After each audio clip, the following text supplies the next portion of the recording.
रघु नाई बोला, चलो मेरे साथ। वो नाई के साथ साथ चलने लगी। घर पहुंचे तो उसकी बेटी ने पूछा, बापू ये कौन है? नाई ने कहा, बेटा ये तुम्हारी नई माँ है। बच्चे घर में माँ को पाकर बहुत खुश हुए। नाई खाना बनाने लगा तो औरत बोली, आज से तुम खाना बनाने के झंझट से आजाद हो।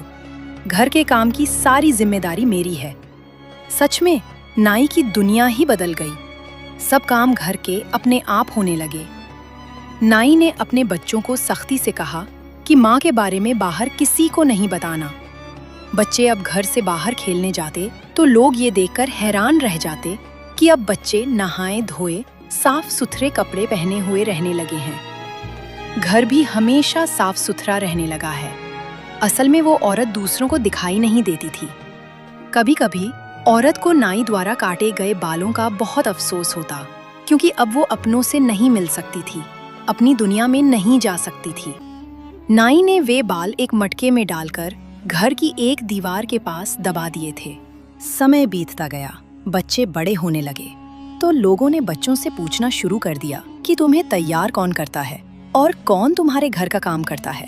बच्चों ने कह दिया कि हमारी माँ हमें तैयार करती है। लोगों को बहुत अचंभा हुआ कि ये कैसे हो सकता है। इसकी माँ को मरे तो सालों बीत गए। फिर एक दिन शाम को पड़ोस की एक औरत चुपके से नाई के घर में झांकने लगी। बस औरत से उसी दिन गलती हो गई कि वो उस पड़ोसन को उल्टे पैरों के साथ सब्जी काटती हुई नजर आ गई।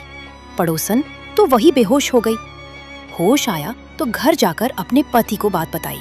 उसका पति बोला, अब ये बात दोबारा अपने मुंह पर मत लाना।